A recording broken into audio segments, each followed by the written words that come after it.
Up. It's not a hole, it's up. Oh, the Valhalla Project sticker's up there now? Cool. Yeah, I stuck the Valhalla Project sticker. I like it. How about that? Place is looking properly decorated. Yeah, we're doing Amazing. a good job. Looks pretty. It's amazing. You're looking very Mac the Knife tonight. Oh, and that shark bites. Who is Mac the Knife? Now that Kenny's back in town. No? He's a crooner? Mac the Knife is a song by Bobby Darin. Oh, sorry. When that shark bites with his teeth dear, Now you're speaking of that. scarlet billows start to spray. Nice. Well, All right. thank you. I'll take that as a compliment, even though I had no idea what it meant. I was just Someone's making a reference to the end of the song. Now that creeping Kenny's around the back. corner. All right, you ready, boys? Yeah. 5, 4, 3, 2. Hello and welcome to the Freemasons podcast with your hosts, Right Worshipful Brother George Mudry. Worshipful Brother Joe. And worshipful brother Ken. Tonight's episode 126, the Georgia Guidestones. Hot debated topic. I got into a little bit of a Twitter war. With Really? Little A bit. Twitter. You know how to use Twitter? I know how to use Twitter. Oh, I'm learning all kinds of crap tonight. Yep. So, I got into a little heated debate because somebody said it was Masonic. I asked them to. It's not Masonic in any way. I told them to cite where it's Yeah. Masonic, and Explain. we'll talk about it tonight. Yeah. But first things first, we got likes. Sweet. Somebody likes us. Let me get off the Grand Commandery page. All right. And our likes are as follows. Ryan J., Zach Jansen, Weldon Van Weckel. That's a name. Wendell Van Weckel.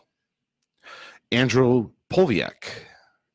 Nicholas Cage. Thibodeau. Oh. Thibodeau? Close. Thibodeau? Would it be Thibodeau? Thibodeau? With an X at the end? Thibodeau. That would go Thibodeau or Thibodeau, depending on whether or not he's French Canadian or French. Ulritz Dan Davis Romero. I think I've covered everybody else. If I missed your name, I apologize. So let's toast them. Mm. And being that Ken is finally here in studio, I am. why don't you lead it? Oh, it would be my pleasure. Brethren, right hand to arms. To arms. Ready. Ready. Aim. Aim. Fire, good fire, fire all. Together, brothers.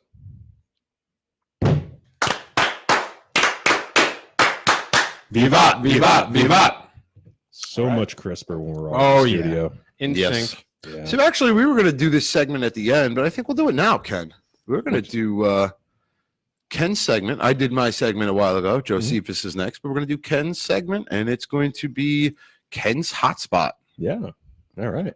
Fire it up. I'll work on an intro song for you next time. Yeah. It could be Well, I mean, like- I'm sure we can splice something in after the fact, right? We'll get it. Where are you going, Mr. Rebato? No, I was going to go something like Barry White-ish with Welcome to Ken's Yeah. Hotspot. All right. I'm Whatever. in. I like where this is going. All right. Take it away, Ken. Here we go. Brothers and friends, the worldwide pandemic in which we find ourselves has incited the adoption of many online meeting and collaboration tools, which, until recently, have all been but taken for granted. Applications like Zoom, Google Meet, and Facebook Messenger, once considered novelties, or whose use was largely relegated to the corporate world, have become ubiquitous means by which we keep in touch with loved ones, coworkers, friends, and brothers across all age groups. These tools have been used over the last several months to great effect by Masonic organizations to keep members engaged, informed, and routinely check on each other's welfare. The Grand Lodge of Connecticut took the initiative to hold a public installation of officers using Zoom and live online video just before stay-at-home orders were enacted in the state. The success of these tactics have even led some jurisdictions to consider the possibility of holding virtual tiled lodge sessions. This topic has, as those of you who are Masons can well imagine, sparked a tremendous debate regarding security, tradition, and candidate experience. My intent today is not to explore whether virtual tiled meetings should be held, but the extent to which they can be held. In my opinion, it's irrelevant to consider whether any virtual lodge meeting can be completely secure. Those in the field of information security know well its golden rule, that no system can be 100% secure. Yet in spite of this, financial institutions, critical infrastructure providers, and governments rely on network systems as a matter of course. They do so by setting standards for what they consider to be reasonable reductions of risk and adhere to those standards. If I were personally to set such a standard for virtual tiled meetings, I believe it'd be sufficient to settle on a guarantee that virtual meetings were tiled at least as well as in-person lodge meetings. So how would we go about this? I would propose 3 core protocols which the brothers of a lodge would need to enact. First, the lodge would need to guarantee that only regular brothers in good standing are attending the session.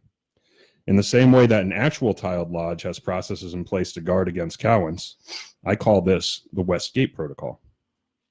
The brother or brethren responsible for this function, let's say the tiler or junior deacon, would need to control access into the meeting session using a password and proper avouchment.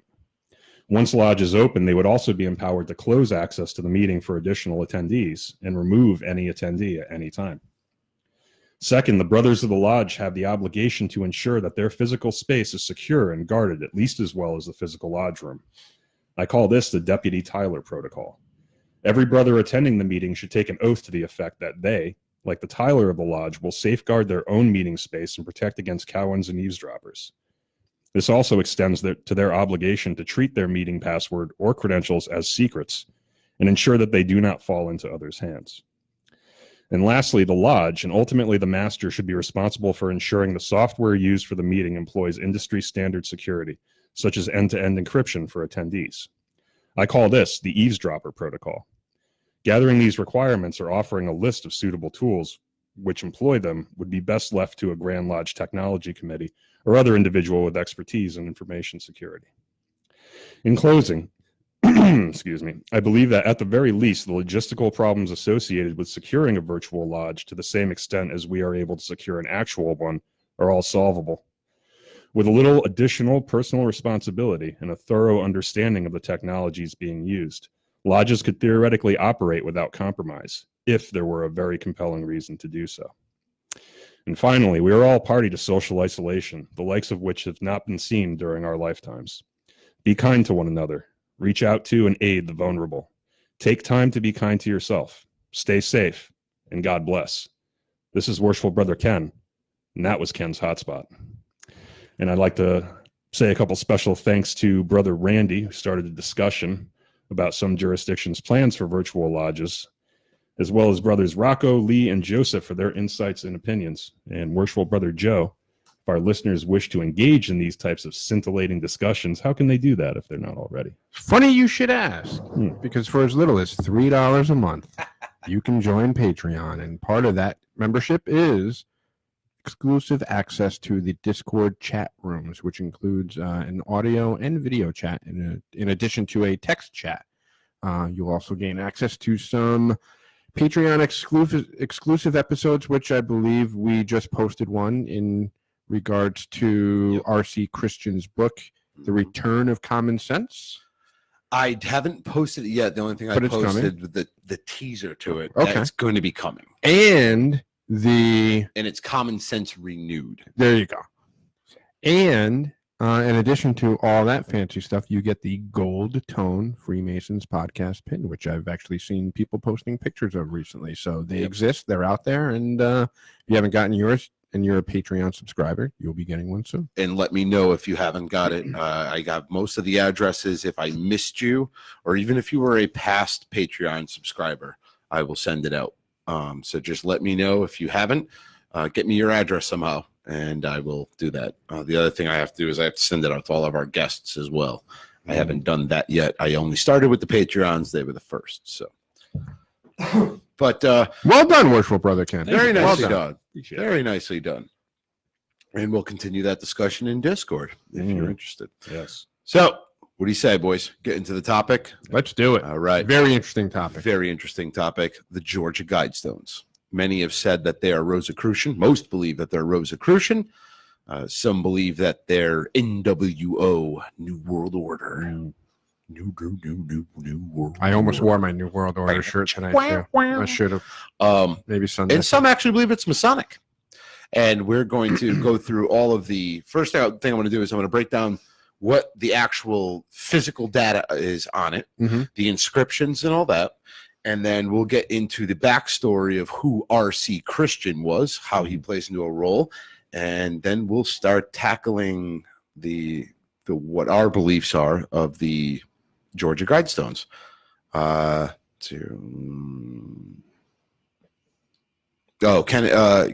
Keith Noonan. He says, first live viewing I've managed. Looking good, boys. Thank you very much. Cheers to you. Thanks, and he's brother. from the UK. He says, Yeah. nothing virtual is allowed in the UK. No lodge of instructions would be handy to keep everyone practicing. Yes, it would Yeah. be. I've heard the jurisdictions across the pond are very, very restrictive about what they'll do online. Correct. Which makes sense. So, but we'll get into that at a later time. We're going to talk about the Georgia Guidestones. So, I guess I will start it off with this. We're going to go into the Georgia Guidestones. Georgia Guidestones, and I wish I can bring up a picture here. I'm actually going to look for a picture while we're talking. But the Georgia Guidestones are in, what is it, Everton? I know it's in Georgia? northern Georgia. It's in northern Georgia, right outside of Atlanta. And they are, I'm looking for the town, sorry. Elberton, Georgia is where they're from. Which apparently I found out today is up in the mountains a little bit. So Yep. it is, I don't know exactly how high above sea level it is, but it is high enough up in the mountains where it would be protected unless there was like something Right. extremely major. Right. I've actually got a secret operative. I started a new role at work this week. And one of the guys that reports to me is he's from South Georgia, but he's going on vacation up to northern Georgia later this month. And he is, or sometime in June. This month's almost over. But I gave him the task of getting us some pictures and sending them to me so we can post them up on the page. Oh, nice. Nice. Yeah, I'm looking for a picture while we're up here. I'm going to. So in essence, they're big giant tablets, maybe not quite as big as Stonehenge, but I believe they're called monolithic Yeah. stones, so they're not megalithic where they're an insane huge. For modern standards, though, these things are enormous. yeah, absolutely. And which makes it, which even leads it into how in the living hell did the ancients move the stones that they moved? Because I know that these particular stones and the slabs of granite, it was a project to do all this. Absolutely, a lot of money too. Yes, a ton of money. For those that haven't seen pictures, while George's trying to pull that up, imagine so 4 very large granite tablets that from an overhead view would be in essence in the shape of a cross. And on each side of one of these tablets are a list of instructions. And I forget exactly how many there are, maybe 10, maybe a few more. But in essence, they are rules to govern society after some type of apocalyptic event, whether it be Judgment Day, a global pandemic, or something that some kind of guides to restart society in the event. And it's a global edict. They're global rules, and that's why on each side of one of the tablets, I do written in a different. I do have a picture of it now, so you guys all can see it. Each side of the tablet, the rules are written in different languages. I think there's 8 different languages in total, but I know George has the specifics on what it contains, so I'll let him take over. So let's start off with the physical data of the Georgia Guidestones. First off, we know they're in Elberton, Georgia, which, believe it or not, is actually considered the granite capital of the world. Most of the world, I guess, most of the world's granite comes out of this. Interesting. That was New Hampshire. Interesting. Physical data. On the right side of the tablet is the following column of text. Physical data, excuse me. 1, overall height, 19 feet 3 inches. Total weight, 2,370,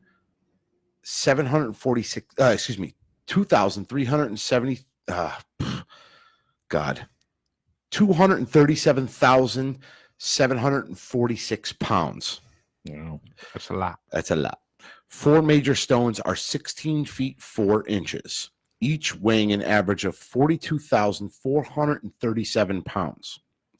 Center stone is 16 feet 4 inches. We'll kind of dabble on the actual height and why that height was chosen later, but we'll get into the capstone, which goes on the top of it. And if you're looking at the picture that we have on Facebook right now. There's a stone at the top. The capstone is 9 feet 8 inches long, 6 feet 6 inches wide, 1 foot 7 inches thick, weighs 24,832 pounds. Support stones, which are the base stones, are 7 feet 4 inches long, 2 feet 1 foot. I don't need to go into the exact specifics of this. I mean, Big enough to not get blown over. it's in a hurricane. freaking enormous. Yeah, think of it. It's a monument. Is really what it is. Right. It's the Joe Oxley is asking. They're called the Georgia Guidestones. Question? Yes, they're Yes, the Georgia they are. Guidestones. They're also known as the nickname for them is America's Stonehenge. Yeah.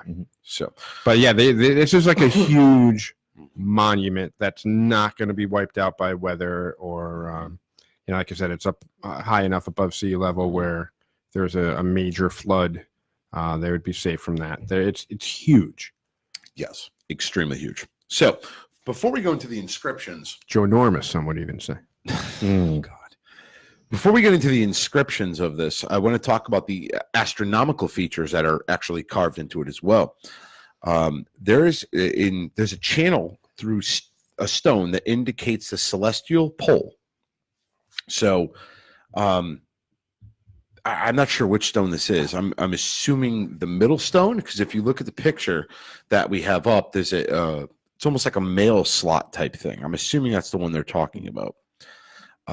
Horizontal slot indicates the annual travel of the sun. So there's a horizontal slot that shows the travel of the sun through the sky.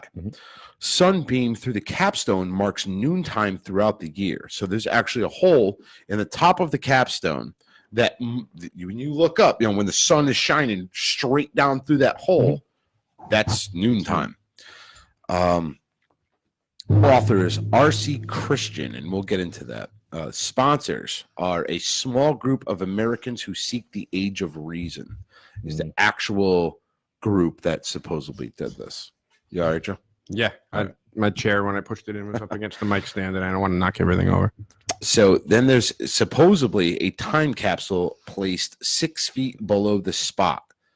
And then this is the best part, and it's kind of interesting that this, and it says on, to be opened on, and then there's no date.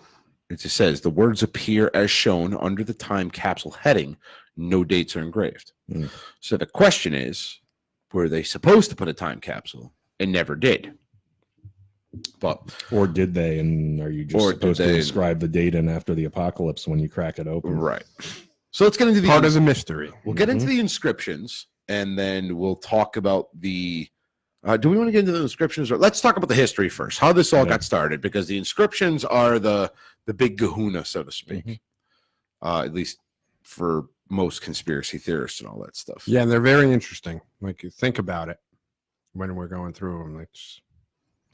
Kevin Newton, small Stonehenge. That is a magnificent thing to see, to do and see. Like most things, pictures never do it justice. No, absolutely. Adam Stoddard, if you measure the length from one side of the stone to the other stone directly across from it, it is the approximate equivalent of 10 megalithic feet. Ask Alan and Janet to look into this. Which is 1/3 of a megalithic yard. Right. Man, that was a fun conversation. Yes, it was. I love ancient units of measure. I don't know why. So I just want to get all jittery. It's interesting. It really is. But I would just want to say, when I did the research of this, I've done this over several days, right? And I do research in 3 different ways. One, I listen to documentaries. So yes, I've listened to Brad Meltzer. I've listened to, other people who've done it. I think even Scott Walter has done. I think Scott Walter, but I didn't listen to his, but no offense, brother Scott. But I get my sources from different, documentaries and things about it. I've also listened to another, it was basically an interview about a particular guy. His name escapes me, but we'll get into it later. It was an interview, and he was one of the guys who either worked on it or worked for the company that worked on it or something along those lines. But then I take the far left Meaning the conspiracy theorists, the Alex Jones. Well, this thing is supposed to be America's tombstone, and or it's supposed to be the world's tombstone for when humanity dies, and all the babies are eaten and all the kinds of crazy shit that he talks about. Interesting that as much as you hate that man, you will listen to some of his material. Because I think it's very important to get all of your knowledge, no matter where it's from. Yep.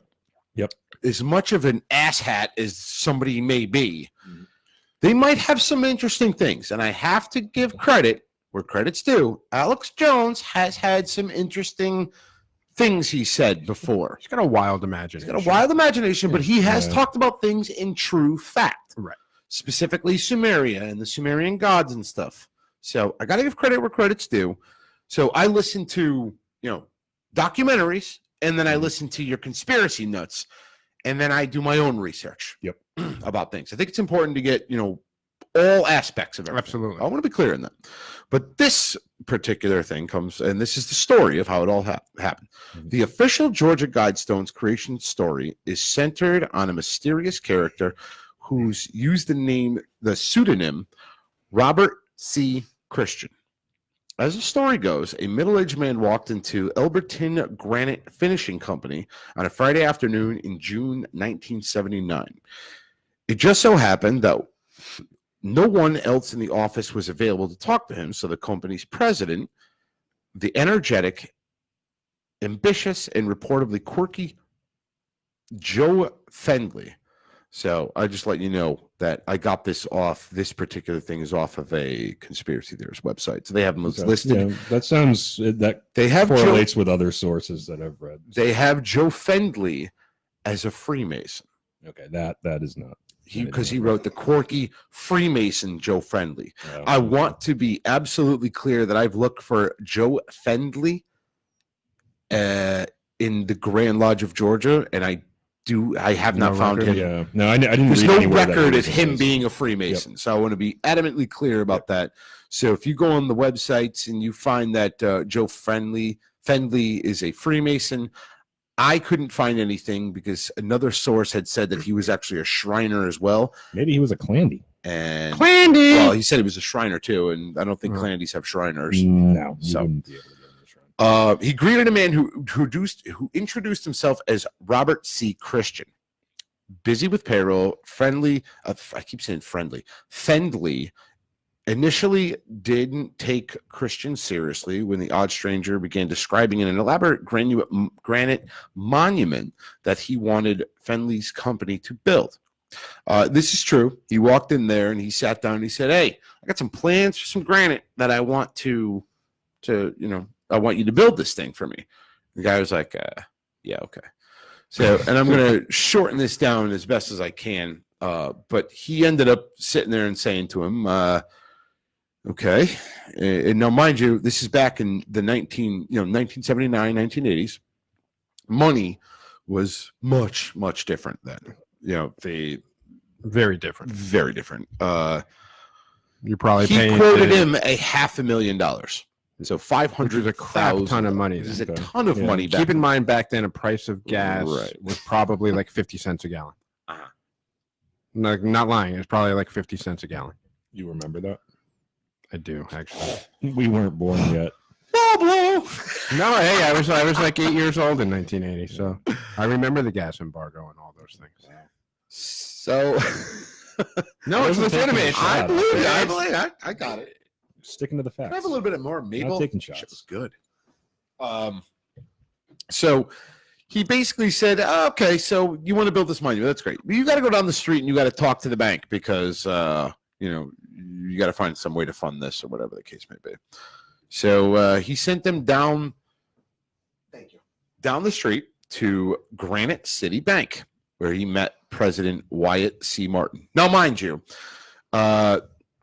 Fendley at this point had figured that this guy left his office. He's a freaking wackadoo. Figured he's never going to see him again. That's why he pawned him off on the banker. He sent them packing. Yeah, right? He probably knew the banker and because that's what you would do to me. If you were the granite guy and I was the banker, you're like, "Oh yeah, go see my buddy Joe down at the bank. He'll take care of you." And Fendley apparently warned him of a kook who wants to build some kind of crazy monument. There you go. About a half hour later, Christian showed back up. And he said, "Yeah, secured the money." with sacks full of cash. I don't know if it was sacks full of cash, but the case Walks may in be. Yeah. So just so we can get, and again, I'm paraphrasing off of this, but I'm also my own interest in what I found. But so apparently, when Christian went into the bank and he met this guy, President Martin, Wyatt C. Martin, and he said, "I want to take a loan or whatever he wanted to do," and blah blah blah. Which means he must have had a good amount of collateral to offer up, because they're not just going to give that amount of money to anybody. Well, first off, he realized that Robert C. Christian, R.C. Christian, is a pseudonym. It's a fake name. There's not a bank on the planet that's going to give you a loan with a fake name. So he said, I can't. I need to know who you really are. So that's where we get the whole thing of where he says, what is it? Americans who are waiting for, he said he represented a For the return of reason or something like I'm that. looking for it. What did it say? God damn it. I can't find it. Americans awaiting the return of reason or something like that is what you said. Something along those lines. Yeah, he basically said that I represent a group, small group of loyal Americans. Small group of loyal Americans who are awaiting the return of reason. Or the age of reason or something. Age of reason, right. And apparently he wouldn't give up the group's identity, but he did give up his identity. But the guy Wyatt was sworn to secrecy and actually had to fill out a NDA, non-disclosure agreement. And then it was also part of the agreement that once this project was done, everything had to be burned. He wanted everything destroyed. He didn't want no knowledge of anything. And keep in mind, back then there were no clouds to store data. There was no. You were lucky if you had a word processor, and they're probably doing all this on paper by typewriter. So once those records are destroyed, they don't exist anywhere. Correct. Furthermore, also there's also a conspiracy, or there's a, I don't know, what do you call it, a fable or a lore that there's an IBM computer out there that still has all this information on it, but I haven't found any evidence of that. Good luck finding a disk that you can copy. Right. So basically, he presented these plans of the Georgia Guidestones to this granite company, and they agreed to build it. So let's get into it. Originally, the place was not where the Georgia Guidestones sit right now, which is, believe it or not, just off the 34th parallel in the 48th longitudinal line, right? So it's very close to, again, if you're going to claim Masonry, we're 33rd, right? Everything's 3 threes, right? This is 34th. But, and I'm not trying to give relevance that the Freemasons had anything to do with this. I'm just saying that this wasn't where it resides right now, was not the original place where it was supposed to be placed. As a matter of fact, Christian asked Martin to find him 5 acres of land for the monument. He initially wanted the land to be in Hancock County on a line stretching west from Augusta. However, Martin argued against that location and said Elbert County would be cheaper and easier to accommodate. Christian agreed at a later date, settled on a 5-acre plot on the Mellenix farm. Mullenix. Mullenix. Farm. We'll go Mullenix. A spot no, let's see here. I'm sorry, I lost my spot. A spot the land deeded to the county with grazing rights given to the Mullenix family for at least 23 years. So basically they threw this guy $5,000 or whatever and said, "Hey, we want this little spot right here. Let your sheep graze around it." Right. Yeah. Which probably now makes it protected land in George some King. way. Yeah, exactly. Yep. So basically that's what had happened. There was another man who met him, and I listened to an interview with him that he had done, and I'll get into him later. But he had met this R.C. Christian, who was described to be a balding man. So he was bald on the top, gray hair on the side, and he's roughly about 70s. I think he said he was about 6'4", and he had striking features. So that's all we really know about this R.C. Christian guy for the most part. He 6'4" and striking features, you say? I know a guy like that. Not so much gray though. No. But you're not 70. Joe I'd is. have to put this. kind of thing on. Oh, See, I'm picturing like a really tall Patrick got Stewart. it. In my There mind, you I'm go, picturing yeah. a tall Patrick Stewart. Yep. Every good-looking old man to me is Patrick Stewart. Mhm. Fenley meticulously documented the quarry and the building of the Georgia Guidestones monument. I just want to also say that in order where they place this thing, they also had an astrophysicist, I believe it was, from the nearby university had come to make sure that all of the alignments and everything was perfect, so it was all set up. But this monument was set up, and the R.C. Christian guy disappeared into the abyss or whatever, just kind of fell Into off the ether. into the ether. From whence he came. Didn't he deed it to like Elton County or something? He did deed it. He gave it to Elton County, I believe. Yeah. And then So the town owns or the county owns it now. and people who have been, I guess, conspiracy theorists who believe that the NWO, this is like it's actually been described as the humanity's tombstone, have showed up, defamed it, destroyed it, defaced it, if you will. So now the sheriff's department, and this goes for any conspiracy theorists who may be listening to this, just so you know, there's a ton of cameras there, so your ass will get arrested on the spot. But if you think about it, that was another really smart move, because I'm sure he deeded it to the county with stipulations. Oh yeah. I'm assuming they could never sell it. Yeah. There's probably so many, but by doing that grazing thing and deeding it to the county, it is now protected. Good Yep. evening, brother Scott. The county-owned property. Yep. For a So- long term. By defacing it or trespassing, you're committing a more egregious crime than if it were just, say, private property. Mhm. So that was brilliant as far as the preservation of it. Well, That was also really smart. That was well thought out. another thing that was when he did deed it to them, one of the things he did not want was anybody selling like crystal necklaces and shop stands near Damn this it. place. Like there's I got a whole nothing- thing of trinkets I was going to sell. That was big in Me, That's 1979. crazy. Rocco and I had a plan. I had a whole box of pamphlets I wanted to hand out. So, got him again. I'm 2 for 2 right now. But anyway, so getting back, yes, there was a guidebook that was given out, I believe, by Elberton County. That's what I'm going to rename the pamphlets. Guidebooks. It's not pamphlets, it's a guidebook. Yeah. There you go. There you go. Welcome. Thank you, Uh, R.C. Christian. But he didn't want any type of, I guess you could say, like stands around and people trying to sell things. And Right. It's not money like you off go it. to New York City and you could buy a thing of the Statue of Liberty or King Kong climbing the Empire State Building. There's no Georgia Guidestone tchotchke that you could buy. Correct. Tchotchke. Joni loves tchotchke. I love that from Dodgeball. But anyway, let's get into the facts about this. R.C. Christian visited Stonehenge before designing the Georgia Guidestones. I don't know if that's a fact because we don't know who the hell the guy is. But again, I'm Right. pulling this off a conspiracy theorist website.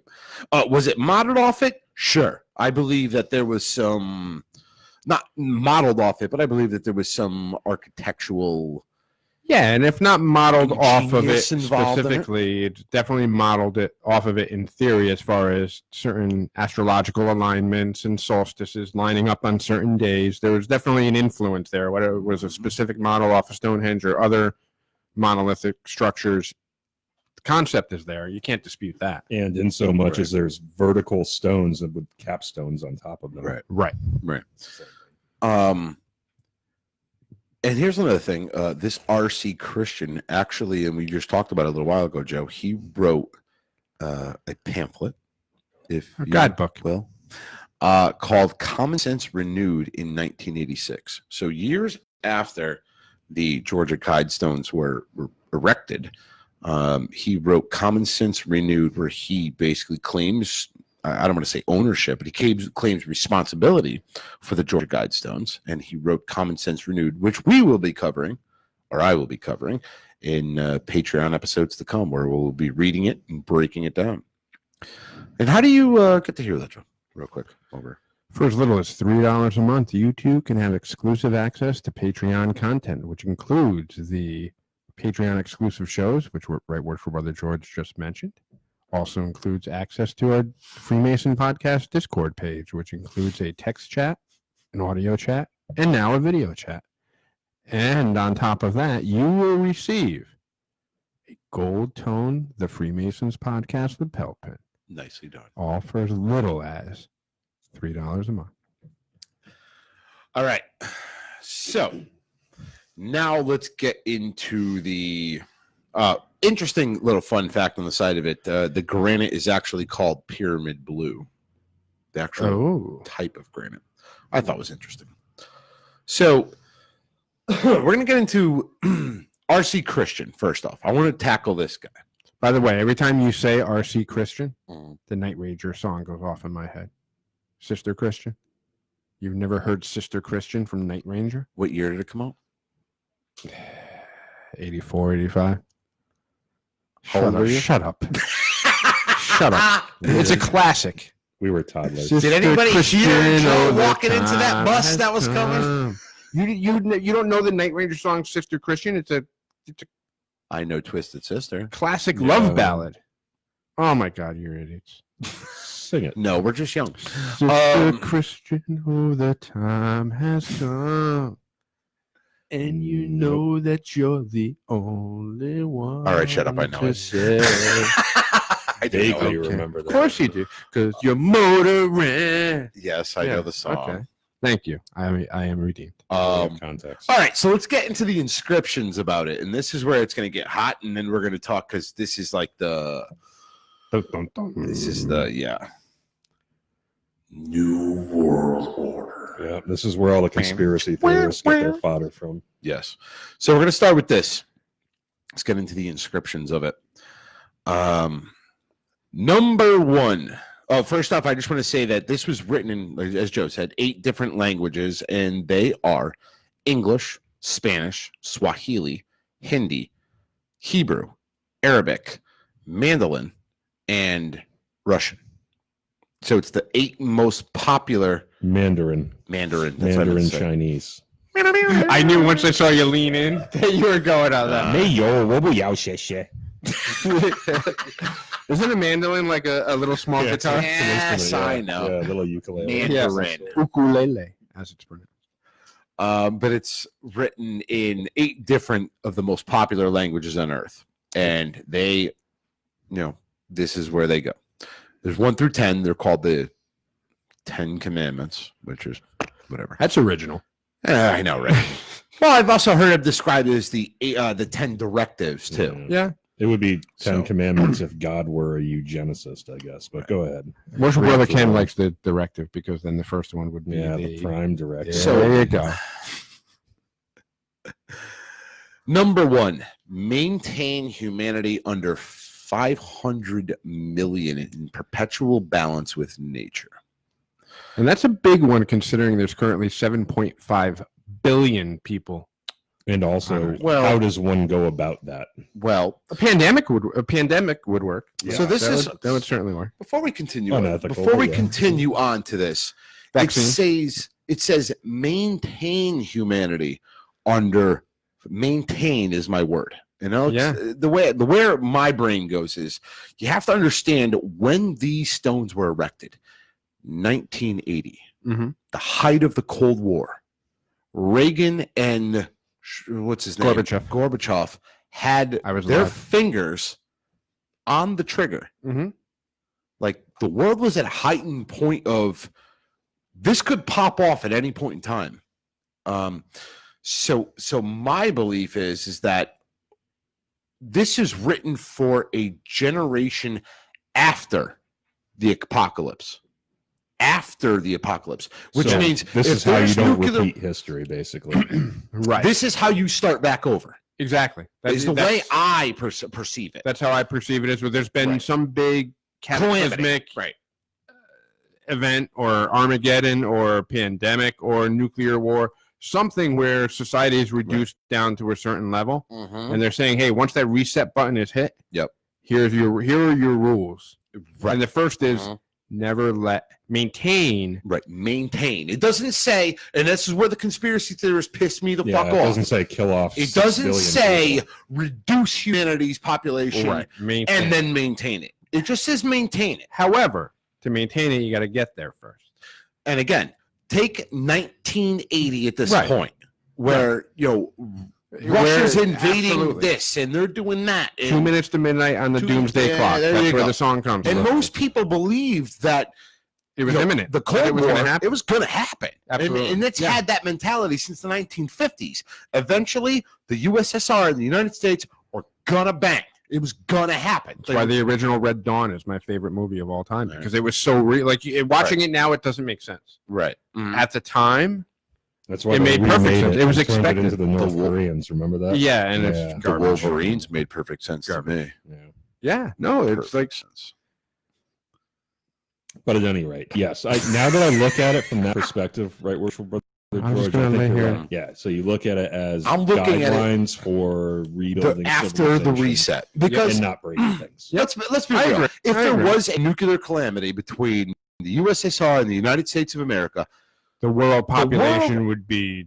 not everybody thinks, oh, the whole world's going to die off. Not true, because there's throughout history, there's been, floods, there's been asteroid impacts, there's Right. been things that have knocked down humanity's population Mhm. multiple times over.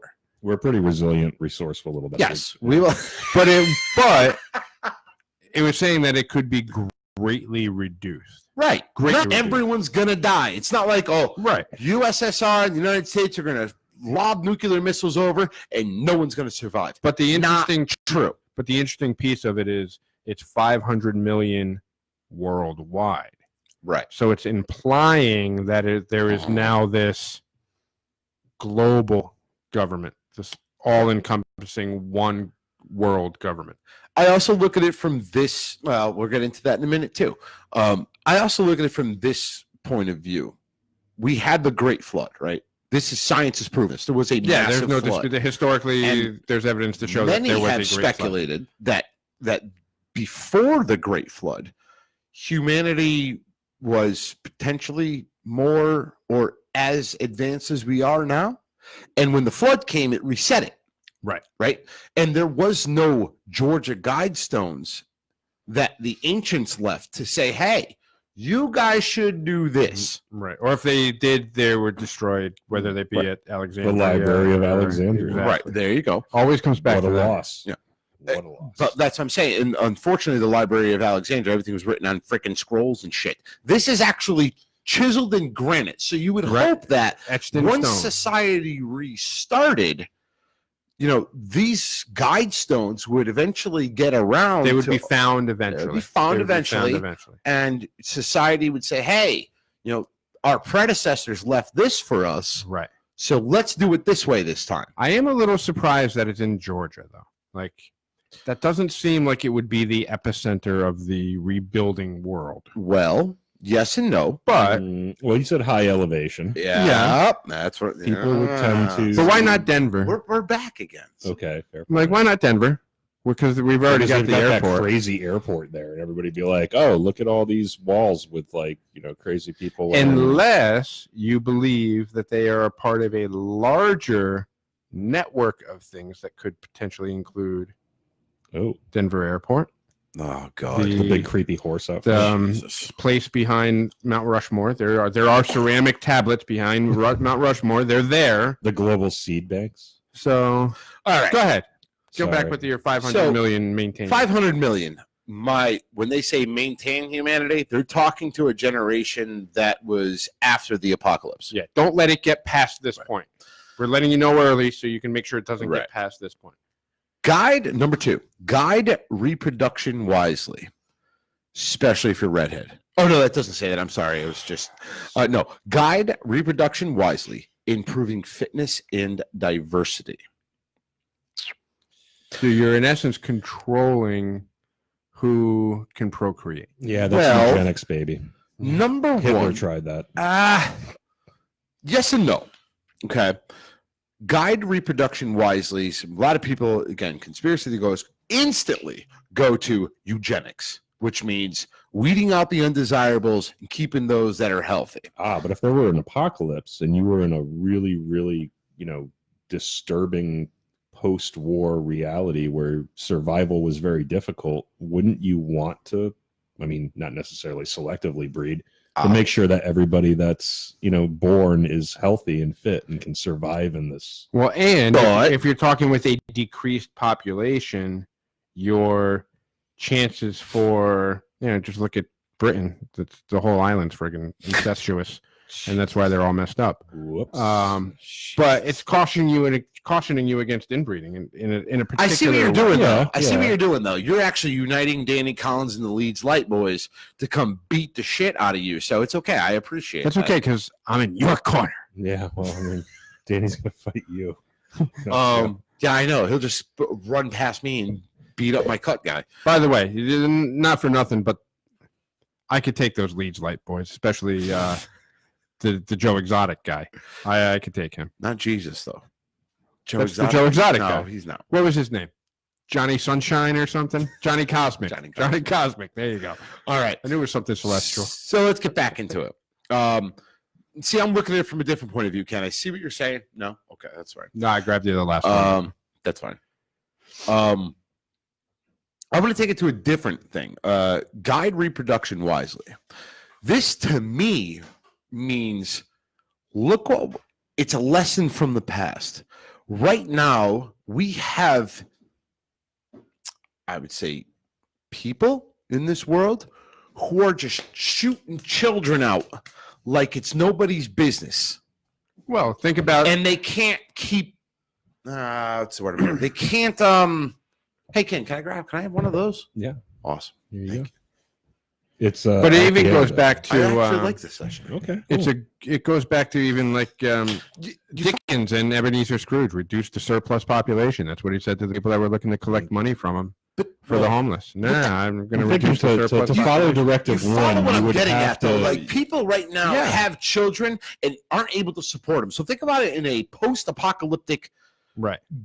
Be careful of how many children you Yeah. have if you can't maintain those well, children. because our instincts tell us to procreate. And And it- if Directive 1 says keep the world population under 500 million, Then at you the have to be micro mindful level, of you that. got to be mindful. And on Right. top of that, it also says improve fitness and diversity.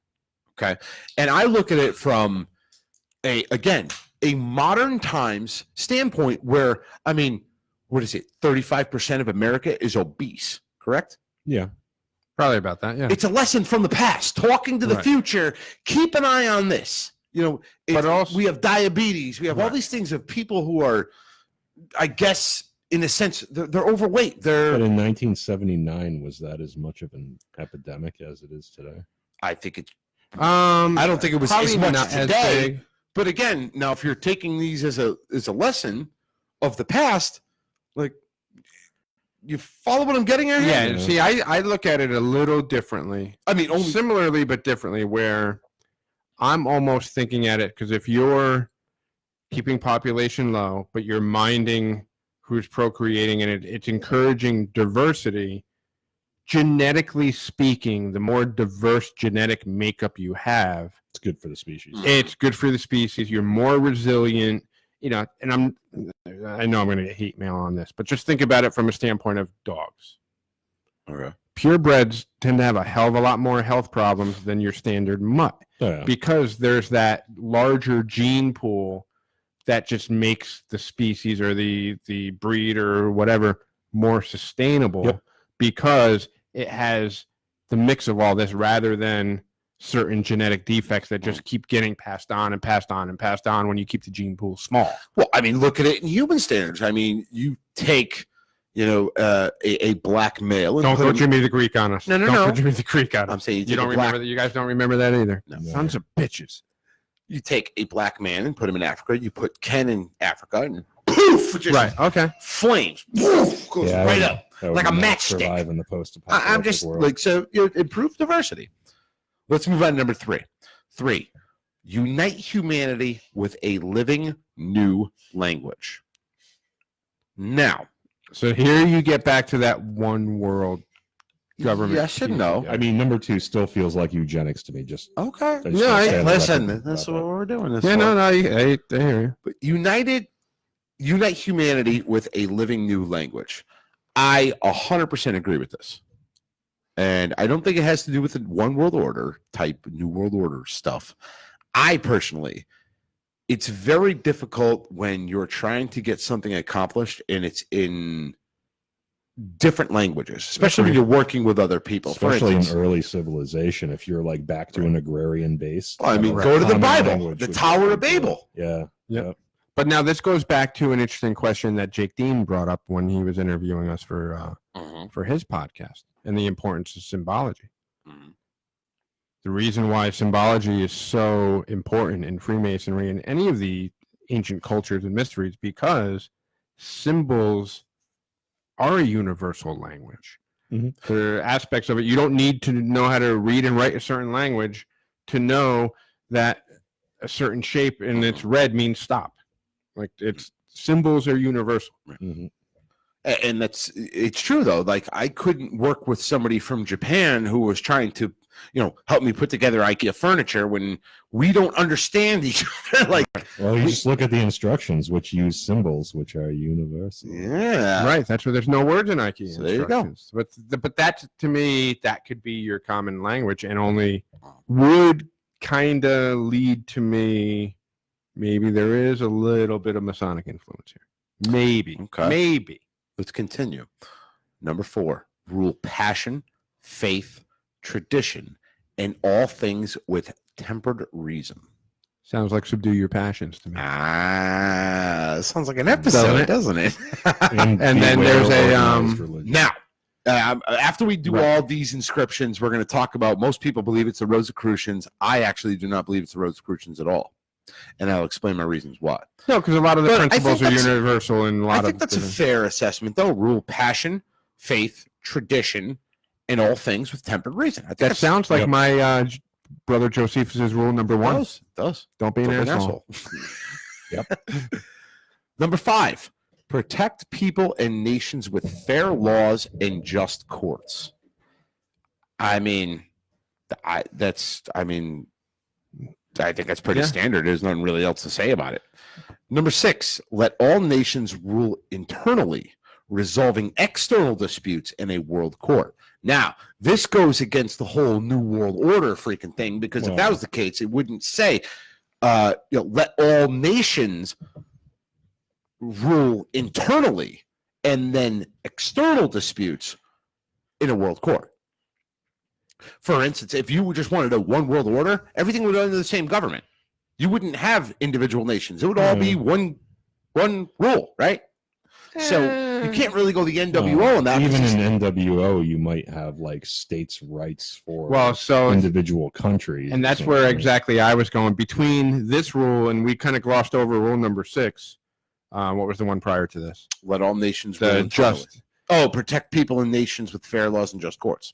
Sounds to me like we're getting a little constitutionalish Yeah. between that one and this one.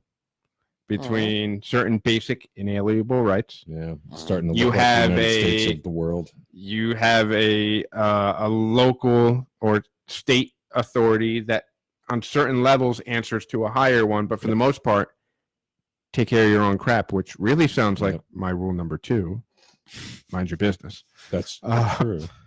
But I No, think but we're starting to see some parallels Now- between. Again, I'm also looking at it from a prior peoples talking to future peoples Mhm. and the mistakes that we have today. And again, Right. you're talking about 1980s now, okay? You have the United States who doesn't talk to Russia. They don't talk to the USSR.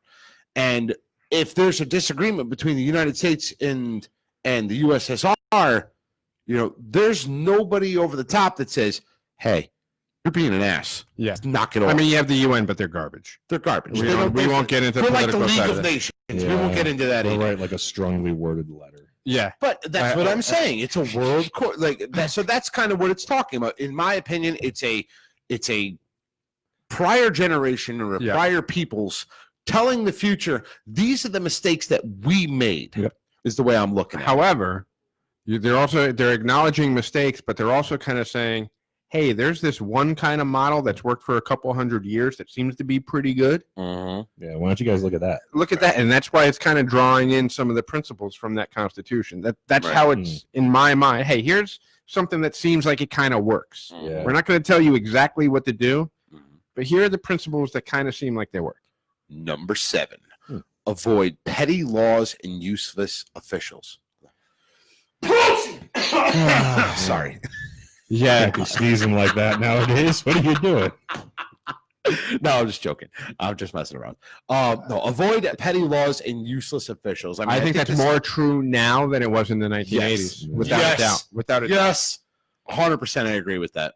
But if you think about, and being the only person in the room that was alive in '79 when these were constructed, or close to it, I mean, think about you're it. starting to see that's when you started to see a shift from conservative values to more progressive values. You're coming off the 60s. The 70s were kind of wild. Freaking Jimmy Carter. I'll leave that alone. Mhm. But you're starting to see a move away from conservative or traditional values. Right. And it kind of seems like they're not that they would ever envision it getting to where it is today, but it's like, hey, you gotta watch out for that. Because I think they saw at that time that wave was starting to go a bit. And again, there's a lot of useless laws. There's a lot of Oh my useless God, yeah. officials that are just there, and it's like, why? What do you do? It's Like, against the law for me to collect rainwater at my house. Right, Yeah, I know. exactly. That always pissed me Like, off. come on. Number 8. Falls from the sky. It's mine. Yeah, exactly. It's on my Balance. land. Especially if it lands in your lawn. Well, Like, when I used to or- kick my soccer ball into the old lady's yard next door, it became hers. Why can't I take the rain that's falling from right. Yeah. clearly has no owner? Number 8. Freaking old lady. Balance personal rights with social duties. I think this is pretty self-explanatory. Yeah. Balance your personal rights with your social duties. So it kind of sounds a little bit like the 24-inch gauge. Yeah, and To a certain also, social duties would be like social distancing, keeping your mask on when you're going out nowadays. Things like that. Like that's the Burn good that of the fucking mask. For the well, for whatever. the good. But you see what No, I'm saying. but It's like Yes, yeah, no. balance the things that are It's- good for the community. right, you have a versus what- social responsibility. It's not every man What- for himself. For but you instance, still have unalienable rights yourself. Ken's talking about the mask, which means, yes, wear it when I'm around other people, but not while you're driving. Not while Dude, I do know what, that. man? You know why I do that? So you don't have to take it on and off. Not to fuck around with the facial recognition algorithms and stuff. That's There why you I go. do See, that. That's why I do that. No, I was just being funny. By the way, don't Somebody get yelled at me on Facebook about that, and that was my answer. And she's like, "Oh yeah, I kind of see what you're getting at." Here's my answer to that. It doesn't affect you. Shut up. Yeah, also that If I'm in my car, rule number 1. just like you have the right to not wear one if you don't want to, I have the right to wear one at all times if I choose to. So shut up. Mind your business. Don't be an asshole. Number 9, prize truth, beauty, love, seeking harmony with the infinite. Yeah, now we're getting a little. There. That one's hard to dispute. Now we're starting to sell crystals and necklaces and stuff. Well, not only that, but that's you've got harmony. Look at it. You've got a lot there. You've got a lot to unpack there. Number 10, be not a cancer on the earth. Leave room for nature. Yep. Leave room for nature. Again, rule number 1. Yeah, that's reasonable. Now, We could have boiled this entire thing down to Josephus's 3 rules and saved a lot of money on granite. So, and on if we top can- of that, it would have just been probably a penis statue. like an obelisk. Marvelous. Like an obelisk. Yeah. A Joe obelisk. We'll call it a jobelisk. I like that. A jobelisk. I like a jobelisk. It's a jobelisk. And if we can raise enough money through Patreon, for as little as $3 a month, You're gonna raise it up. we can You're gonna raise a jobelisk, aren't you? We're gonna get like a 2. There's got to be a brother or somebody within the sound of our voice right now that knows somebody that owns a monument company, like Tombstone kind of company, and we're gonna make a jobelisk, and it's gonna have 2 rules on it. And we could do 4 sides, but because there's only 2 rules, we can do all 8 languages. We could do 2 on each side, Right. and we'll erect it in. downtown Seymour. So now here, let me just say, while we're on this No, we'll subject, go up to this is- Waterbury where that Holy Land place was. Yeah, this is where humanity will be reborn. and this is where Holy Land I Waterbury. don't believe that Masons Uh, did this, and I'll Okay. tell you why. We'll do the pros and cons. This is I don't believe the Masons would do this, and this is a joke, but I will get into the seriousness of it. But if a Mason was to do this in modern day, Okay, I'm talking about like, so if I was to go say, yeah, I'm going to build something and it's going to be for future generations. Be shaped like a penis. Number one. Number two, I would put astrological holes and stuff in it that lead to nowhere. Just so Alex Just to mess Jones, with people. just so I can sit there and watch YouTube and listen to the Alex Jones and conspiracy theorists come up with the craziest shit, and me know in my own head, it'll go to nowhere. I just drill holes in the damn thing. So an astrological glory hole. To kinda deal. I know you're going to edit that out. That's fine. That's fine. No, but that's what I would do because that's just what I do. I don't know. A small hole. No, all right. So let's get into who we believe individually built this. And I'm going to say definitively, in my opinion, this was not done by the Rosicrucians. And I'll tell you why. Number one, the very first thing that, I'll continue with it. The very first thing is the guy's name was R.C. Christian, and he represented a group of Americans who were blah, blah, blah, blah. But many people believe it's the Rosicrucians. I'm just saying, if Masons were to build this, and I was a Mason who wanted to build this, I'm not going to walk in and be like, yeah, my name is H. A. Biff. Right. If I wanted to keep the Rosicrucians and they wanted it to be anonymous, I want to be clear on that. He didn't want his real name. He didn't want the group to be known. If it was the Rosicrucians, why would you actually use something R.C. Christian? Could be relatable to the Follow what I'm getting at? Yeah, Number one, yeah. I wouldn't want it to be related. But people the like that Grand Lodge- never think they're going to get caught. That's the thing. But he hasn't, though. That's the best part. The R.C. Christian guy has never been revealed what his real name is. And the guy, Wyatt, said he will take it to his grave. So here's a lesson. He's If you're not going to gonna do announce something it. that you don't want people to know who you are, use like two initials like R.C. Christian or D.B. Cooper. They'll never catch you. Again, but if the Grand Lodge gave me a ton of money to erect something, I'm not going to walk into a freaking bank and be like, yeah, my name is H. A. Biff. I'm going to come up with like some crazy name, like IP Freely or something like that, let people figure it out. I'm not going to leave any, because he wanted it to be anonymous. G. Mudry. Yeah. But you know what I mean? Like, I'm not going to...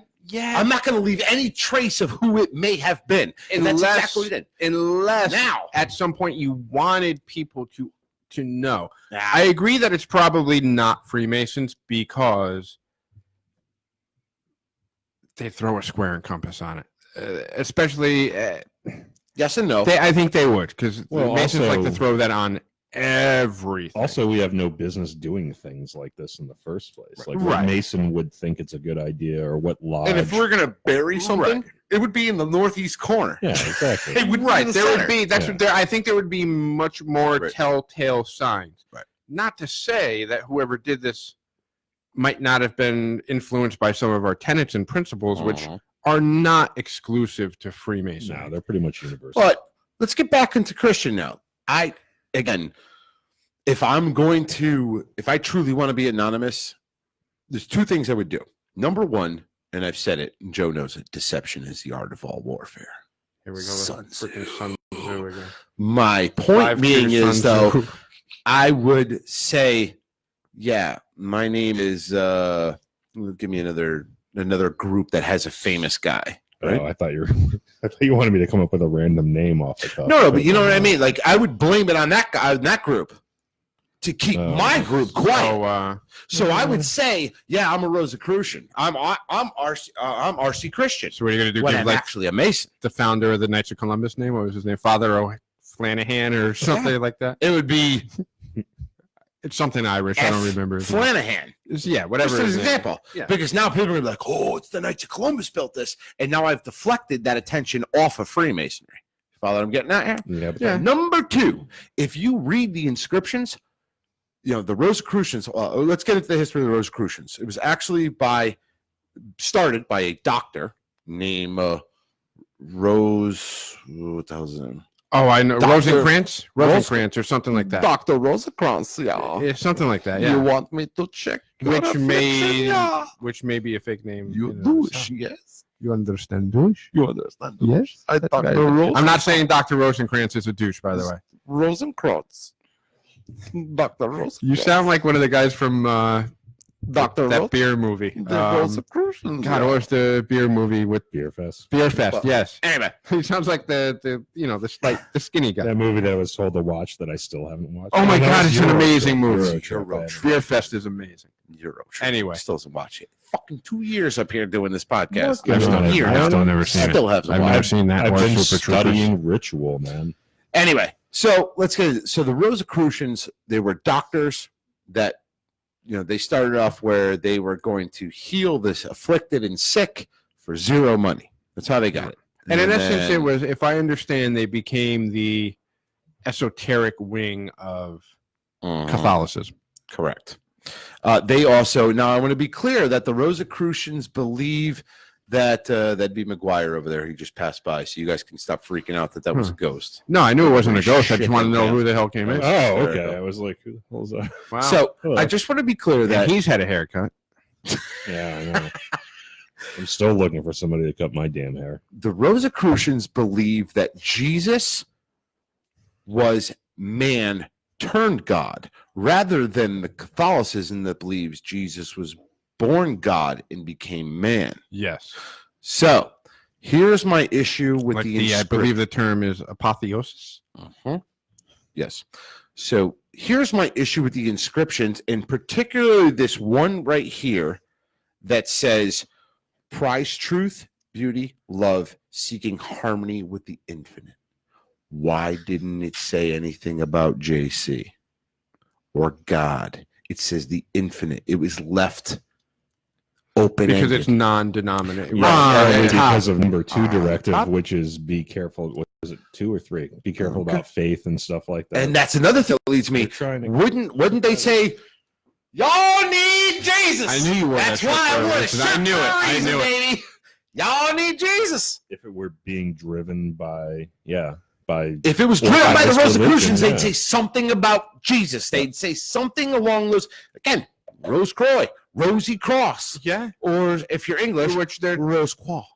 that would be French yeah, that's French. No. or Creole Nope. Yeah, or Canadian. OIX is like that. Wa is a French thing, or French Canadian. But that's what the Leeds Light Boys said. They said Well, Rose Croix. that's because they know how to pronounce French words. Because they probably too. speak multiple languages, unlike most of us I Americans. speak Southern. Yeah. Y'all need Jesus.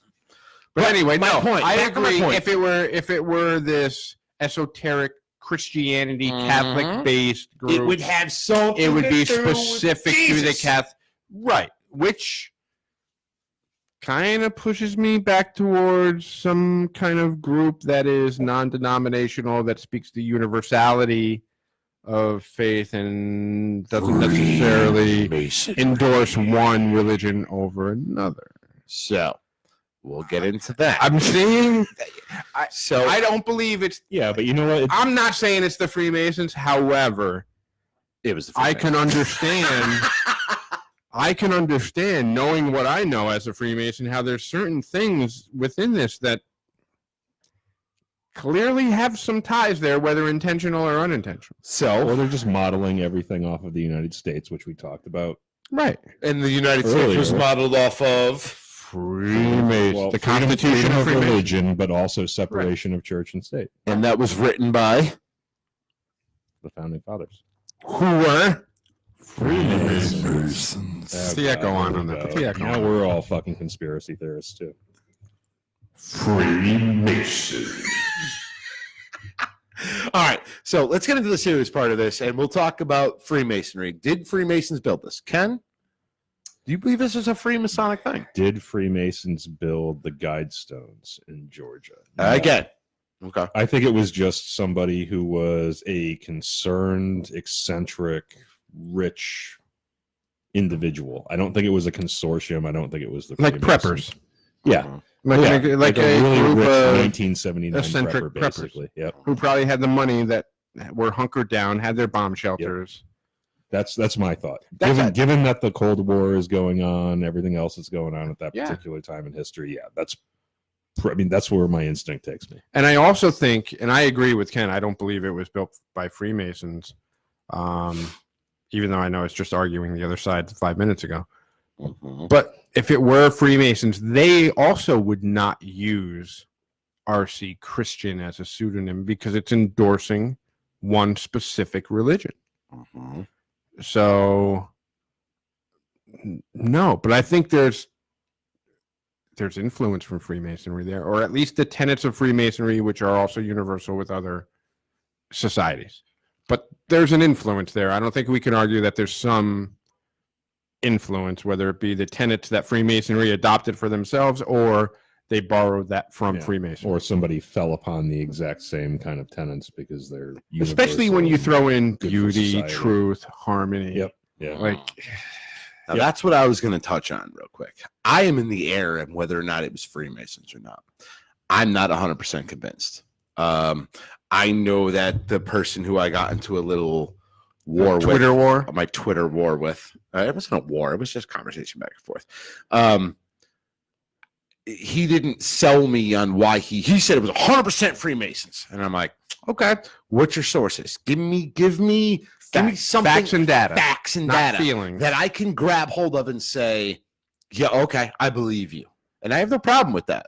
Right, convince me. There's a couple things. You're that guy sitting in that meme, sitting in the corner with the desk saying, change my mind. change my mind. Except you're on It's not Twitter. Freemasons. Change my mind. Right. So I'm on the fence about this, and I'll tell you why. Couple things stand out right in the inscriptions. Number one, they not only with the all the languages that are written on it, they're talking about diversity. Diversity. We talk about as Freemasons, we're a diverse group. We're called the Protestant graveyard. We take just about everybody, right? With the exception of atheists. Yep. And that brings me to where it talks about The infinite. hold on. Beauty, love, harmony. What are the three pillars? Junior warden, senior warden, and Wisdom, worship. strength, and beauty. Wisdom, strength, and beauty. So you think they would have thrown in wisdom, strength, and beauty? However, And they talk about the infinite. They didn't say Yeah. God. They didn't say Jesus. Y'all need Jesus. They didn't Right. say any of that. They said the infinite.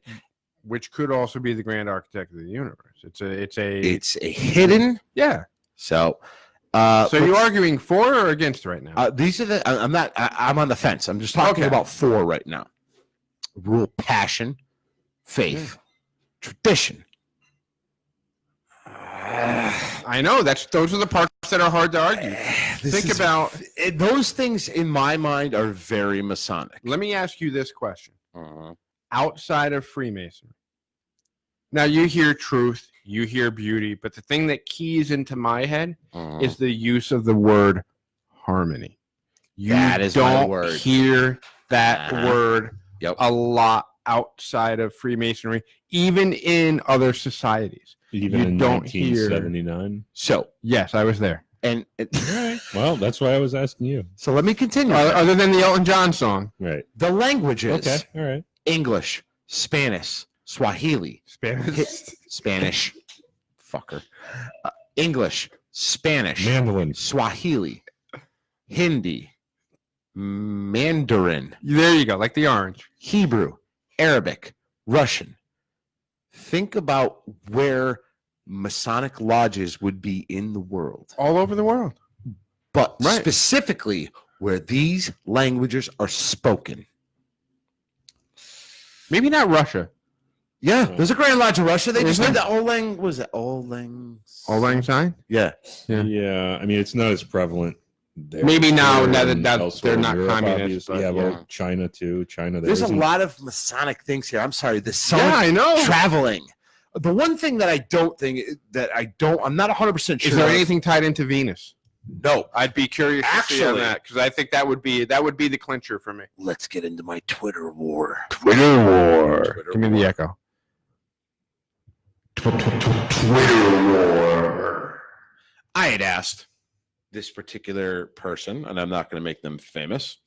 I asked what makes them. Like we have that power. That's saying a lot about us. We really don't.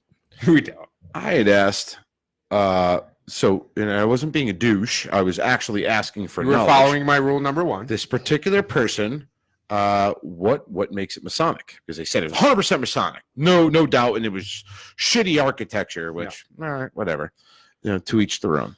But he said number 1, the compass. The center column features a hole drilled at an angle from one side to the other, through which can be seen the North Star, a star whose position changes only very gradually over time. And he's talking about North Star being Polaris. Yeah, which is not really revered by Masons. Not at all. I don't Not remember even a that little in the bit. election. I've never heard that come up in Freemasonry. And he says, number 2, a time capsule. And I don't know why he added, or he or she, whoever, added the picture of the 33rd degree. I don't know what the double-headed eagle. Yeah, I don't know what the relevance to I don't that know. has to do with the Georgia Guidestones, but a time capsule buried 3 + 3 feet deep. It's awful, cheap, drumpf handiwork. What? DRUMP. No, just the fact that it's 3 + 3. Okay, so it's 6 It's feet 6 deep. feet deep. So I'm going to find some kind of way to throw Okay. 3 in I there. mean, All right, how 3 + far do we 3. bury people when you die? 6 feet. Below the frost line, for Christ's sake. The guy's Yeah, exactly. never dug a ditch in his life. Yeah, that would be a standard depth to dig. This- I anything, ain't digging no actually. ditches. You dig the ditch. This person's from England. They don't dig ditches there? I'm just saying, but this I particular mean, they have the person- freaking plague. They've dug ditches. I'm just. I know. I'm making just a making- point. I'm It's making- 1.2 friggin' meters, whatever. We'll sick Danny Collins Yeah, on. He'll take care exactly. of this. He'll solve this Exactly. problem. No, but I'm on the fence if it's Masonic. I believe if it was,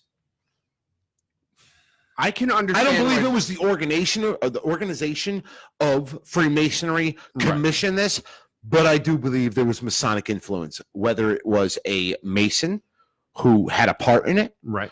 or somebody who adhered to the tenets of Freemasonry, but there was definitely, in my opinion, some sort of Masonic influence, especially when you're talking about the sun. Or It I've got checks the rise of the sun, Yeah. the sinking of the sun at high noon. Mhm. I mean, Polaris, I don't know. That was It kind has of a calendar built that was- in. Here, I'm going to throw something at you that it just popped in my head now. Mhm. So, more than likely, post-apocalyptic, what kind of society would we be? We'd probably revert to agrarian. Right. Yeah. Which, isn't there a... Didn't we just learn on our last episode that there is a society that's very similar to Freemasonry that is based on a... In fact, more Masonic than Freemasonry, according to And what John are they talks based about. on? the Grange, which is based on Venus. And on agriculture. And There's on- primarily farmers, which a calendar would be extremely helpful if you Yeah. needed to know when to plant your crops. Yep. I'm guessing in northern Georgia, that's probably pretty decent farm country. I don't know. as well as being not a cancer Yeah. on earth. Leave room for nature. Leave room for nature.